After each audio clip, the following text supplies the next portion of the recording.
নমস্কার বন্ধুরা, আজকে আমি মাত্র 2 চামচ সুজি দিয়ে নরম তুলতুলে ক্যারামেল পুডিং বানিয়ে দেখাচ্ছি।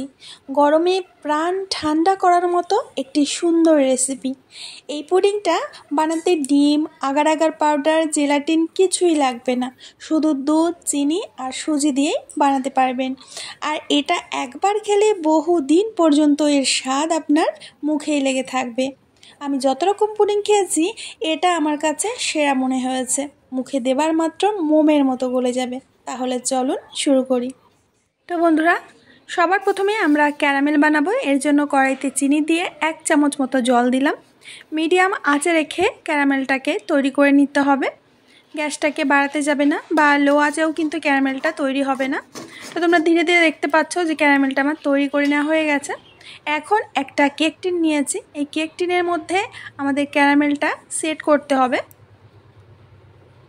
যখনই দেখবে যে চিনিটা গলে চিনির রং লাল হয়ে গেছে, তখনই কিন্তু ক্যারামেলটা নামিয়ে নিতে হবে। না হলে কিন্তু এই ক্যারামেল জমাট বেঁধে যাবে, এই বাটির মধ্যে ছড়িয়ে পড়বে না। ঠিক আছে? তো এইভাবে আমি একটা সাঁড়াশি দিয়ে ক্যারামেলটাকে চারপাশে এইভাবে ধীরে ধীরে ছড়িয়ে দিয়েছি। দেখতে পাচ্ছ খুব সুন্দরভাবে ক্যারামেলটা কিন্তু সেট হয়ে গেছে। এখন সেই কড়াইয়ের মধ্যে আমি দিয়ে দিচ্ছি 1 লিটার দুধ। আজকে আমি 1 লিটার দুধের ক্যারামেল তৈরি করব। আর এটা তৈরি করতে কতটা কি দিতে হবে সেটাও আমি পরিমাণগুলো সুন্দরভাবে বুঝিয়ে দেব। বন্ধুরা, এর আগে তো তোমরা অনেক ধরনের পুডিং খেয়েছো, তো আজকের পুডিং রেসিপিটা বাড়িতে একবার ট্রাই করো। আমি বলছি, তুমি নিজে মুখে বলবে যে আজকের পুডিংটা সেরা হয়েছে। এবার একটা বাটির মধ্যে আমি কিছুটা দুধ নিয়েছি। এখন এর মধ্যে দিয়ে দেব আইসক্রিম মিক্স, যেটা দিয়ে আইসক্রিমের ফ্লেভার দেওয়া হয়। তো তোমরা এর পরিবর্তে কাস্টার্ড পাউডারও ব্যবহার করতে পারো। এখানে আমি মাত্র 2 চামচ দিয়ে দিচ্ছি। এটা দিলে আমাদের পুডিংটা একেবারে স্ট্রবেরি ফ্লেভারের হয়ে যাবে। আর দুধটাও কিন্তু খুব শীঘ্রই ঘন হয়ে আসবে। তো খুব ভালো করে দেখো আমি গুলে নিয়েছি। এইদিকে দুধটাও কিন্তু খুব ভালো করে জাল করে নেওয়া হয়ে গেছে। এখন আলাদা একটা বাটিতে আমি কিছুটা ঠান্ডা দুধ নিয়েছি। এই দুধের মধ্যে আমি এই গুঁড়ো দুধটা মিশিয়ে প্রথমে গুলে নেব। গরম দুধের মধ্যে যদি মিল্ক পাউডার দেওয়া হয়, তাহলে সেটা কিন্তু দলা বেঁধে যায়। এর জন্য আমি আলাদা করে দুধটাকে গুলে নিচ্ছি। আর এই গুঁড়ো দুধ দেওয়ার কারণে আমাদের পুডিংটা খেতে কিন্তু দারুণ স্বাদের হবে। দুধটাকে আমি মিশিয়ে দিলাম। এবার এই দুধটাকে 2 থেকে 3 মিনিট মতো জাল করে নিতে হবে।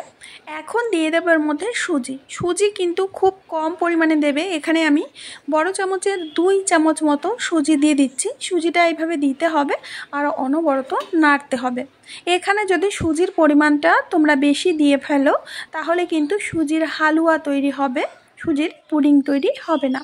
দেখতেই পাচ্ছ সুজিগুলো একেবারে ফুটে গেছে, মানে এটা সিদ্ধ হয়ে গেছে। এর মধ্যে এখন আমি আগে থেকে গুলে রাখা আইসক্রিম মিক্স দিয়ে এইভাবে নাড়তে থাকবো। আর নাড়তে নাড়তে দেখবে যে ধীরে ধীরে এই ব্যাটারটা ঘন হয়ে আসবে। এখানে আরও একটা জিনিস বাকি রয়েছে, সেটা হলো চিনি। তো আমি চিনিটা পরিমাণ মতো দিয়ে দিচ্ছি। তোমরা যেরকম চিনি খাবে সেরকম দেবে। সাথে আমি একটু স্বাদ মতো লবণ দিয়ে দিলাম। এখন খুব ভালো করে আবারও নেড়ে চেড়ে একটু জাল করে নেব। আর বন্ধুরা, তোমরা নিশ্চয়ই ঘনত্বটা বুঝতে পারছো। ঠিক এরকমই রাখতে হবে। এর থেকে যেন ঘন না হয় বা এর থেকে যেন পাতলা না হয়। এখন আমি যে বাটিতে ক্যারামেল রেখেছি সেই বাটির মধ্যে এইভাবে ঢেলে দিচ্ছি। বন্ধুরা, আমি বারবার বলছি, ব্যাটারের ঘনত্বটা একটু খেয়াল করবে। এখন বাটিটাকে ধরে একটু নাড়াচাড়া দিয়ে নিতে হবে।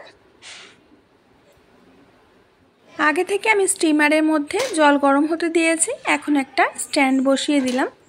এবার আমাদের যে পুডিংয়ের বাটিটা, এই পুডিংয়ের বাটিটা এর মধ্যে দিয়ে দিতে হবে। এবার একটা প্লেট দিয়ে বাটিটাকে আগে ঢেকে দিতে হবে। এখন ঢাকনা দিয়ে ঢেকে আমরা অপেক্ষা করব 15 মিনিট মতো। তো বন্ধুরা, 15 মিনিট পর আমি ঢাকনাটা খুলে নিচ্ছি। আমাদের পুডিংটা কিন্তু একেবারেই হয়ে গেছে।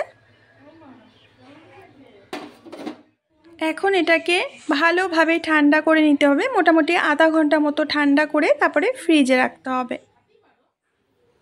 তো বন্ধুরা, আমি এই পুডিংটাকে প্রায় 1.5 থেকে 2 ঘন্টা মতো ফ্রিজে রেখে দিয়েছিলাম।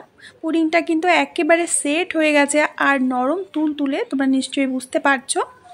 এখন এটাকে আমি ডিমোল্ড করব। তার আগে চাকু দিয়ে একটু সাইডটা ছাড়িয়ে নিচ্ছি। এটারও কোনো প্রয়োজন হয় না, তবুও আমি একটু ছাড়িয়ে নিলাম।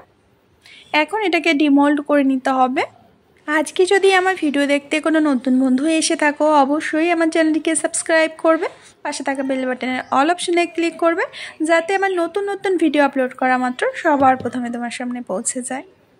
আর বন্ধুরা, তোমরা দেখতেই পাচ্ছ আমরা পুডিংটাকে ডিমোল্ড করে নিয়েছি, আর দেখতে কিন্তু অসম্ভব সুন্দর হয়েছে।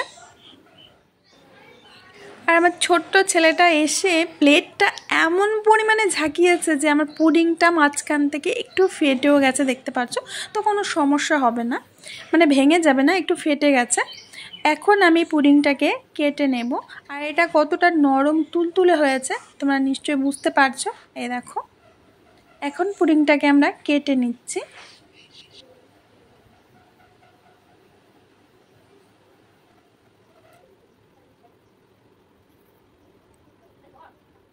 বন্ধুরা, এই গরমের দিনে প্রাণ জুড়ানো একটা পুডিং রেসিপি তোমাদের সাথে শেয়ার করেছি।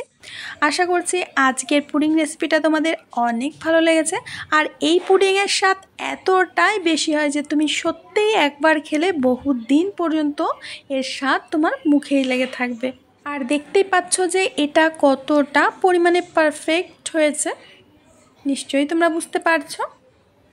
তো আমার প্রিয় বন্ধুরা, আমি আজ এখানেই বিদায় নেব। আবার দেখা হবে নতুন রেসিপির সাথে। ততক্ষণের জন্য সবাই ভালো থেকো, সুস্থ থেকো। এই গরমে সবার খেয়াল রেখো, নিজেরও খেয়াল রেখো।